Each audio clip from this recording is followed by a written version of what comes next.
Primeiramente, agradecer a todos pela presença. Não é fácil, numa terça-feira, vir escutar uma palestra sobre iOS. Eu sei que todos aqui são simpatizantes ou desenvolvedores, então realmente eu agradeço muito pela presença de todos. E o intuito dessa palestra, minha meta, é contar um pouco sobre a trajetória do projeto Rotina Divertida. O Rotina Divertida, ele é um projeto que surgiu da necessidade de ajudar um filho do coworker, no caso o Altieres, que ele está na palestra hoje, que foi diagnosticado com autismo. Então, essa história começa da necessidade de organizar a rotina diária. Então, quando no caso, o filho do Altieres fez 5 anos, né? Ele tinha problemas com as rotinas diárias e não tinha um diagnóstico ainda, não sabia o que ele tinha. Nisso, após o Altieres ele ir atrás de profissionais, foi diagnosticado o autismo, mas mesmo assim a maior dificuldade da criança com autismo é na questão da rotina visual, porque existem quadros de tarefas que a criança ela marca, né, no caso o responsável ele marca todas as tarefas que devem ser feitas no dia, mas o problema é você levar esse quadro de tarefas com os cards quando você vai fazer uma viagem ou você precisa mudar de ambiente. Então é algo muito trabalhoso e custoso. O Altieres ele foi atrás de uma solução para ver se encontrava no mercado. Ele não encontrou nada disponível. Então ele conversou comigo, apresentou a ideia e a gente falou, vamos criar uma versão, né, para ajudar o Henrique, né? E o Henrique, quando ele teve acesso ao aplicativo pela primeira vez, qual foi a mudança? Ele começou a seguir as rotinas com mais facilidade. Então, quando ele precisava fazer uma viagem ou precisava mudar de ambiente, ele já tinha uma lista de tudo que tinha que ser feito.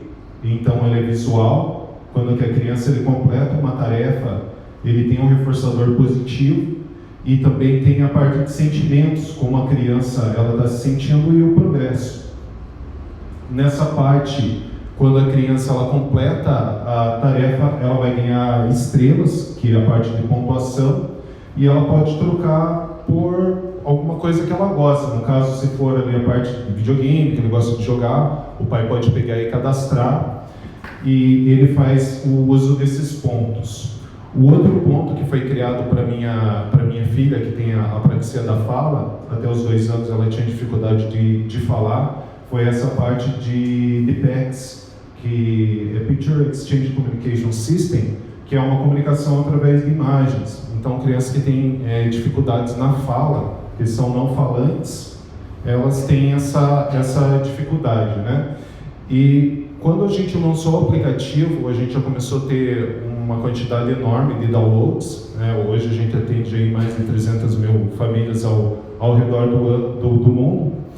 E nisso, quando foi feita a versão do iOS, primeiro foi lançado para Android, eu conversei com um dos amigos que estava usando o projeto e a gente teve a ideia de fazer em Flutter na época, fazer híbrido. Só que daí a gente falou, mas para que fazer em Flutter?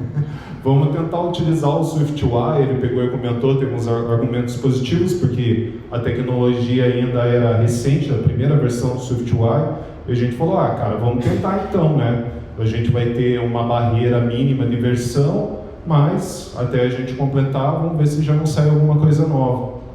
Então a gente lançou essa primeira versão, ela ficou funcional, só que a parte de guidelines a gente tinha bastante problema, né, na parte de guideline, e nisso a gente foi virando, foi tentando melhorar o produto cada vez mais, e foi quando que zapeando na internet, verificando o que tinha na internet, eu lembro que tinha um programa da Apple para alunos que existia esse programa. Eu falei, será que não existe alguma coisa para a empresa? Nisso eu encontrei o Apple Entrepreneur Camp no site e me inscrevi. Eu não sabia sobre o programa, não era divulgado, né? E eu falei, deve ser isso, vamos tentar se cadastrar. Isso era, acho que 2 horas da manhã. Eu falei, vou criar meu cadastro, vou criar o formulário. Conversei com o pessoal que estava trabalhando na empresa, cadastramos o projeto e passou uma semana depois, entraram em contato com a gente para fazer uma entrevista. Eu falei, nossa, será que é tão fácil assim? E nisso eles apresentaram o programa. Foi interessante, porque após esse cadastro, eles começaram a falar, né, perguntar quais frameworks a gente utilizava. Então casou, porque a gente usava todas as coisas novas, todas as tecnologias novas, e a gente falou, não, vamos fazer 100% sem dependência de lib externa, ainda foi a decisão, para a gente brincar mesmo e ter um ambiente para trabalhar, né, feliz, né, porque a gente sempre trabalhou nesse projeto nas horas vagas. Deu certo, né, durante a entrevista, como a gente utilizava 100%, no caso os frameworks da Apple, a gente tentou implementar tudo que tinha de novo, foi para frente e teve mais outras etapas, né, nessa entrevista. Não ficou claro para mim no começo do projeto, para ser bem sincero, quem que poderia participar, porque, como eu disse, eu vi o formulário, fiz o cadastro e não conhecia nada do projeto. Então, qual que era o necessário? Ter um app disponível já na loja. Então, a gente tinha um app, era um app simples, uma versão reduzida do Android, mas era funcional, não seguia todas as guidelines, então era um ponto positivo também para a gente, para eles poderem auxiliar. Então, nesse filtro também a gente caiu. E o que estava incluso, assim, quem pode participar? Então, o Apple Entrepreneur Camp é um programa que a Apple ela traz para inclusão. Então, inclusão, quem cabe nesse programa? Pessoas negras, mulheres e latinos, hispânicos, ou seja, o Brasil inteiro já cabe nessa categoria. Então, se você tem um aplicativo e tem uma dificuldade, então não importa a tua origem, se é europeia ou não. Então, aqui no Brasil a gente tem de tudo. Então, todos os brasileiros aqui podem participar. E também tinha um limite também de 3 pessoas, né? Isso eu não tinha entendido direito. Eu falei, nossa, será que precisa de 3 pessoas para se cadastrar? Na verdade, você precisa de uma pessoa, mas você pode levar até 3 pessoas para montar essa equipe para mentoria. Porque depois que você é selecionado, existem três fases, né? Essa primeira conversa, que é com o representante do teu país que você faz, e daí a segunda etapa eles já levam para o time de fora, que daí eles vão fazer uma entrevista para entender melhor o teu projeto, para entender quais frameworks você está utilizando no projeto.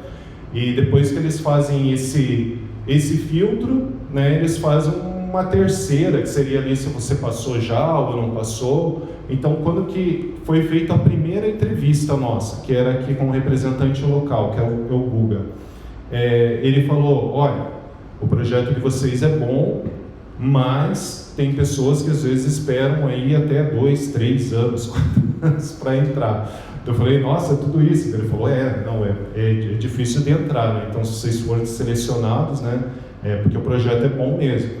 Eu falei, bacana então. Então aguardou, daí teve a segunda entrevista, a gente apresentou todos os projetos, já foi com a equipe, né, que no caso foi eu, Marcelo, o Altieres e o Gerson, que participamos nessa entrevista, e graças a Deus deu certo. Nosso inglês na época não estava tão afiado, isso faz 2 anos aí, e cara, foi desenvolvendo, foi para frente, a gente foi melhorando, foi estudando. Então, um ponto positivo dessa parte né, para quem não está estudando inglês e é desenvolvedor hoje, é muito importante iniciar, né, um curso, ou até mesmo saber falar o mesmo, o básico ali, mas se virar, né, mesmo com o inglês básico, tentar desenvolver uma certa fluência, né? Essa é uma dica que eu dou para todo mundo.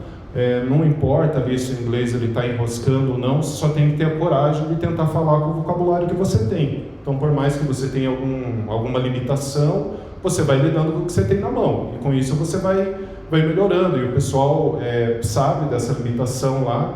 Então, eles, no caso, eles têm o bom senso, né, de se comunicar ali de uma maneira mais simples para quem tem dificuldade e tudo mais. Isso foi um ponto bem positivo. E o que ele está incluso quando que você passa nessa mentoria? Então, ele tem a orientação, no caso que pegou mais para a gente foi a parte do Guidelines, porque a gente estava até da Navigation, que a gente tem, a Navigation Bar que a gente tem embaixo, a gente estava utilizando duas. Então, quando entrava numa tela e na outra, a gente acabava usando mais uma vez. Eles falaram, isso não faz parte da Guideline, vocês têm que pegar e deixar só uma navegação única. Eu falei, mas no Android a gente faz isso. Mas daí foram passando, a gente foi fazendo os ajustes dos componentes também. Falou, vocês têm que utilizar a fonte desse tipo, tamanho, espaçamento. E foi bacana que a gente conversou com um profissional da parte do design system mesmo, para ter essa experiência aprimorada do aplicativo. E ela foi simpática, passou várias dicas para a gente e mesmo assim fez o acompanhamento. Depois de um tempo, ano passado a gente resolveu lançar a versão para o Apple Watch. Então a gente já seguiu as guidelines, a gente já entendia melhor como funcionava. Já foi feito com o Apple Watch já usando o SwiftUI. Isso facilitou bastante. Então teve uma evolução graças à ajuda dos engenheiros da Apple. E quando a gente fez todo esse trabalho, no final eles passaram para a gente a oportunidade de se inscrever, né? Não é porque você participa do Apple Entrepreneur Camp que você vai ser selecionado, mas eles dão uma certa prioridade na loteria. Então, quando a gente fez a inscrição para participar da WWDC de 2023, a gente foi selecionado, a equipe inteira, graças a Deus. Então, deu certo da gente fazer essa viagem e conhecer toda a parte de engenheiros. Teve uma semana do qual eles apresentam os produtos. Em 2023 foi apresentado o Apple Vision Pro. Foi algo excelente, assim, porque estava todo mundo empolgado, não sabia do que era, então eles passaram mais detalhes. Eles fazem um camping também nos dias da semana à noite. Vocês têm algumas palestras, eles apresentam o que tem de novidade no universo, né, da parte da programação mesmo, do Xcode, como funciona, quais inovações vão ter, as próximas versões do iOS. E pessoal, isso que eu queria passar para vocês. Eu queria abrir mais na parte de dúvidas mesmo, porque como foi a dificuldade nossa de não saber que tem esse programa, que ele pode dar visibilidade, para a gente foi essencial para o sucesso do produto, do Rotina Divertida, o auxílio que toda a equipe deu da Apple, para a gente conseguir ter acesso tanto a parte de investidores ou até mesmo da parte de mercado para o nosso projeto ir para frente. O Rotina Divertida ele começou com B2C e hoje ele é B2G. Na verdade, a gente acabou atendendo ao governo. Isso que é uma coisa que eu queria passar para vocês também. Às vezes você pensa, meu aplicativo ele é bacana e tal, mas não acaba tendo venda no mercado B2C, que você quer vender direto na Apple, na loja. Mas se você tem uma ideia boa, às vezes você acaba o teu cliente não sendo o cliente final, e às vezes sendo o governo ou até mesmo uma empresa. Então não dá meio para desistir assim da monetização. E tem alguns aplicativos de sucesso que acabam vendendo bastante lá, mas tem outros que são ideias boas, mas você só está no mercado errado. É isso que eu queria trazer para vocês. Obrigado.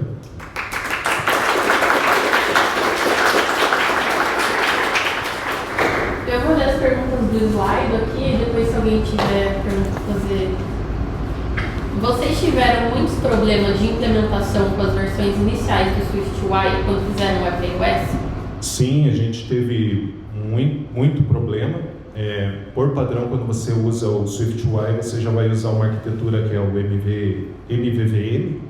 Só que nas primeiras versões era difícil de você navegar de uma tela para outra. Por exemplo, quando você vai fazendo as stacks de tela, quem já trabalha com as navigations é fácil. Eu estou na stack 10, tem 10 telas abertas, eu quero ir para 3, eu consigo ir para 3 e mato as outras. Só que quando que você trabalhava nas primeiras versões não tinha isso.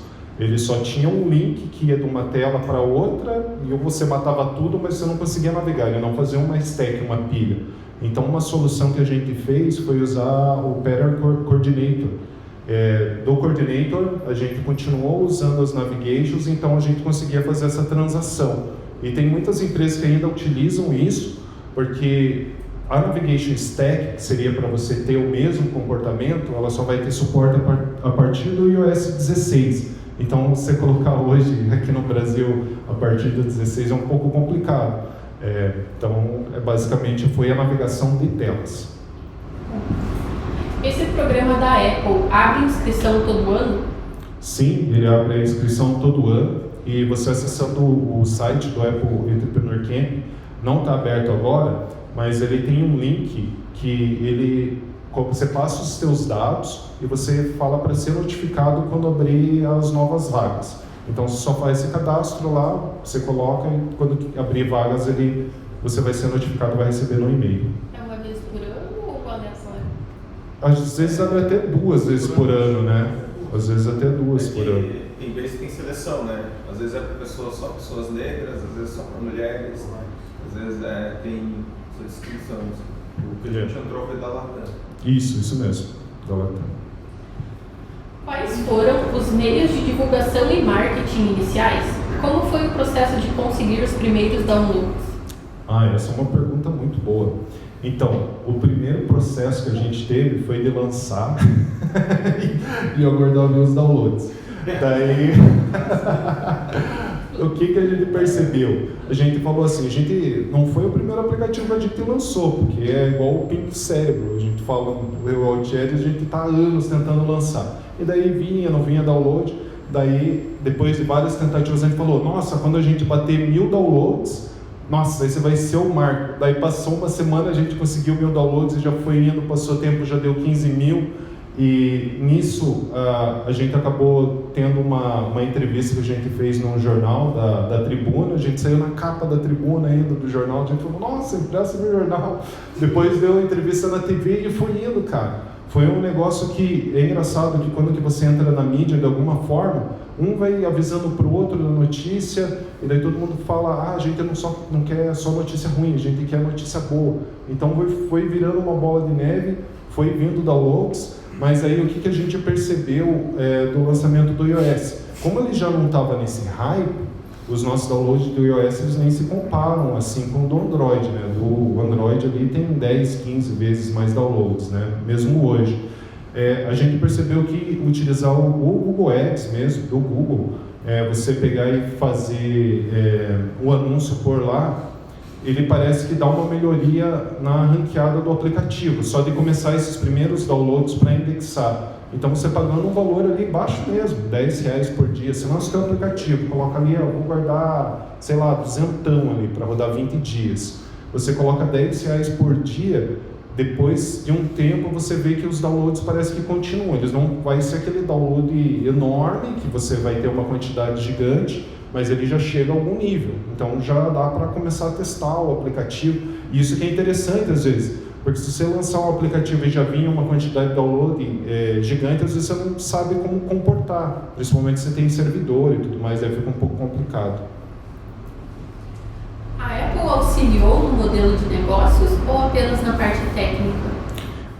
Ela deu ideias na parte de negócio, principalmente de como a gente fazer o pitch para vender, porque a Apple ela é muito baseada em storytelling.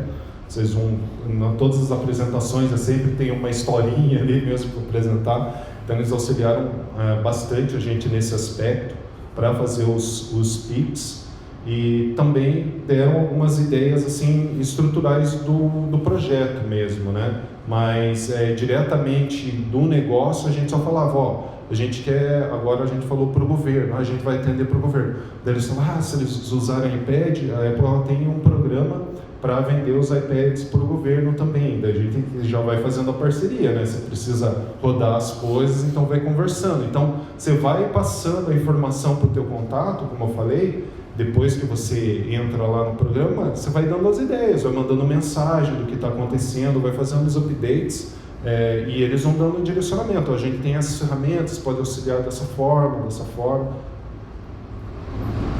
Após a mentoria da Apple, houve aumento nos downloads e feedbacks positivos dos usuários?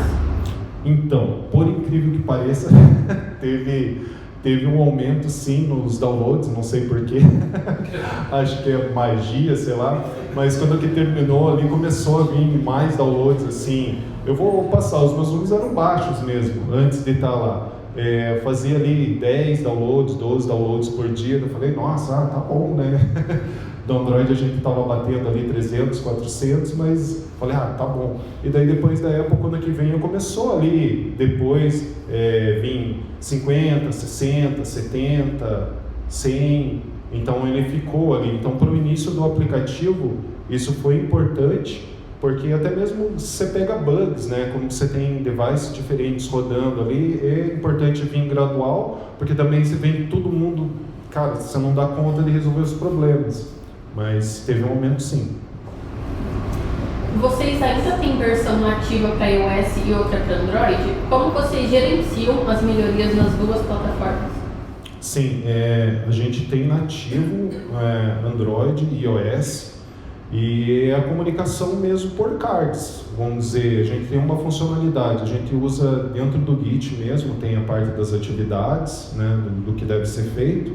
É feita uma reunião interna com a equipe, a gente vê quais funcionalidades vão ser implementadas, e um padrão que a gente tem que é importante, como já a parte das entidades, que o mais complicado é a parte do modelo de negócio, né? Então a gente sempre tenta deixar, por mais que seja Android e iOS, a gente tenta sempre deixar as classes sempre com os mesmos nomes, por mais que sejam plataformas diferentes, mas entidades, os nomes dos modelos, os nomes das views, sempre seguir o mesmo padrão de nome. Isso facilita bastante, porque daí da manutenção, quando que você precisa de um lado para o outro, você já entende ali o que é as coisas, você não se perde. Então, padronização de nomes ajuda bastante. E tentar seguir a mesma arquitetura, né? Dá para tentar seguir, né? Algumas camadas. Como vocês monetizam o app? Desde a primeira versão do iOS já era pago? Não, essa que acho que foi o outro ponto interessante. Quando a gente lançou a primeira versão, a gente deixou gratuito, ficou rodando gratuito acho que por mais de um ano, para a gente não ter mais bugs, não ter mais pessoas com problemas, porque como eu falei, na primeira versão do SwiftUI era terrível você fazer as navegações, às vezes a gente deixava algumas telas perdidas e o aplicativo dava alguns problemas. Mas conforme foi passando o tempo e a gente estabilizou, que a gente viu que não tinha mais erros, o pessoal não estava mais reclamando das coisas, a gente passou a monetizar dentro da venda da loja. E daí hoje o outro processo daí é venda para o governo, daí seria a parte de licenças, né? Então hoje a gente vende licenças. Então daí quando você vende licenças, por exemplo, você vai fechar com uma escola ou algo. Então, normalmente já é 400 licenças, 500 licenças, você faz um contrato ali por 4 anos, por 2 anos, então você tem uma segurança maior quando você faz esse tipo de venda. Como funciona a parceria com o governo? Eles disponibilizam em escolas? Sim, é disponibilizado nas escolas, mas a ferramenta ali essencial que o governo precisa seria a parte de dados. Então, ele parece ser meio simples, ali é só uma telinha que você marca as tarefas, mas você pega ali como que a criança estava se sentindo, se ela estava feliz, se ela estava triste, e às vezes você tem uma tarefa ali que é relacionada à medicação, se ela tomou medicação ou não, porque imagine, uma criança que tem epilepsia, se ela não toma medicação e vai para a escola, começa a ter ataque epilético, mas o professor não sabe se aquela criança foi medicada ou não. Então não pode dar uma medicação 2 vezes. Daí o professor ele fica, né, com esse problema na mão. Com o aplicativo ele já tem ali, tomar remédio, tal coisa. Então o professor já cadastra, quando a criança marca, você já detecta também a mudança de humor. Porque algumas tarefas que são cadastradas, às vezes elas estão ligadas com o humor da criança. Então você sabe até o nível ali, se a medicação está sendo eficiente ou não, de acordo com as respostas que a criança está dando. Porque sempre quando ela completa uma tarefa, ela tem que dizer como ela está se sentindo. Vou pular aqui para uma que tem a ver com isso. O contrato governamental é por edital ou outra forma? Se for por edital, quais as dificuldades?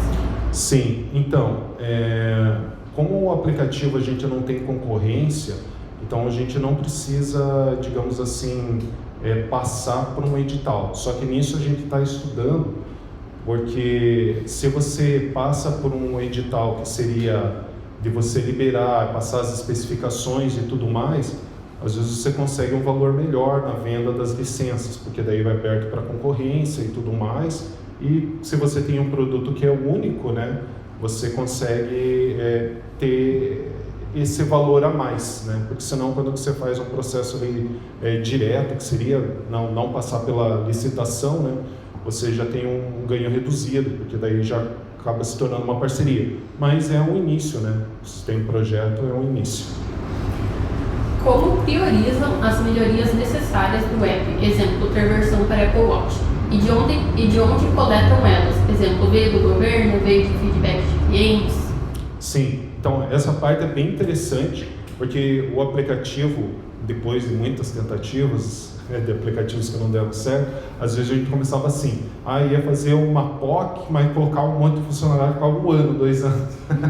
Dessa vez foi diferente, porque a gente queria resolver um problema, era só ter a lista de tarefas com imagens e marcar se foi feito ou não foi feito, né? A gente lançou a versão assim, e conforme foi vindo dos clientes, chegou, por exemplo, um pai, eu queria pagar a mesada para o meu filho, né? Mas como que eu faço o controle? Hoje eu uso Excel, imagina o pai, né? Das atividades. Daí a gente pensou, né? Poxa, a gente poderia criar um sistema de estrelas, porque esse sistema de estrela é o que a tia Paula fazia na escola. Se você tinha um bom comportamento, você ganhava uma estrelinha, pelo menos era o sistema sendo na escola. Daí se você ganhasse uma quantidade X, ela dava um doce lá. Então eu falei, vamos tentar fazer alguma coisa assim, já os professores estão acostumados a fazer, já funciona há muito tempo. E o pai pode cadastrar ali, por exemplo, tem 10 tarefas para a criança fazer por dia. Se ele juntar ao longo do mês, ali 30 dias fazendo, né, se ele conseguir uma quantidade X de estrelas, o pai pode pagar a mesada. Então ele funciona da mesma maneira.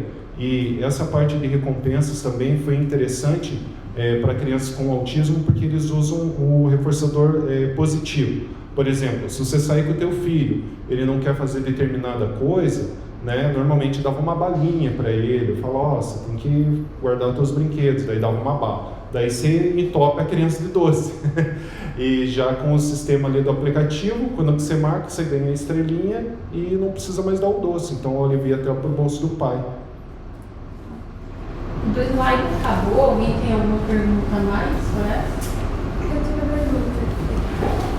Como que foi o processo para passar para o BitGina? Como funciona essa conversa, a introdução?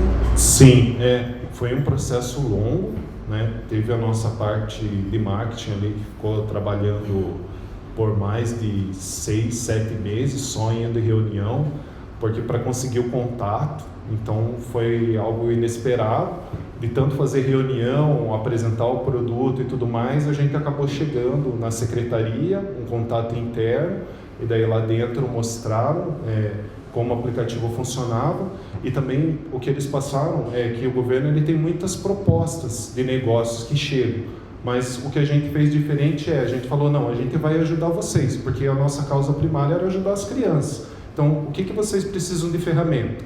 Então vocês passam para a gente o que precisa, a gente monta para vocês e depois que estiver rodando alguma coisa a gente conversa sobre valor. Então foi isso que a gente fez diferente, que chamou a atenção deles, de estar disposto a trabalhar sem pensar no dinheiro antes. É lógico que depois para você montar a tua empresa, contratar as pessoas, você precisa de dinheiro, né? Então a gente fez um caminho inverso e isso encantou eles, né? E a gente começou a usar essa prática aí para mais coisas. Às vezes, por exemplo, você tem uma ideia de um produto, mas você não tem usuários para te dar o feedback, só está na tua cabeça. E daí você quer lançar um produto, por exemplo, o iFood, que é na época ali. Você quer vender para as pessoas receberem em casa, mas você está só na ideia. Mas vamos dizer, você tem um amigo que tem um restaurante, fala, vamos testar no teu restaurante se dá certo? Daí você começa em parceria para ele, faz, e assim você vai expandindo. Às vezes a ideia vem não de você pensar em vender ou alguma coisa, mas como você pode resolver o problema para alguém, mas aquela pessoa ela está trabalhando no dia a dia, então isso vale o ouro assim para fazer as coisas, do que você fazer só da tua cabeça, que você acha.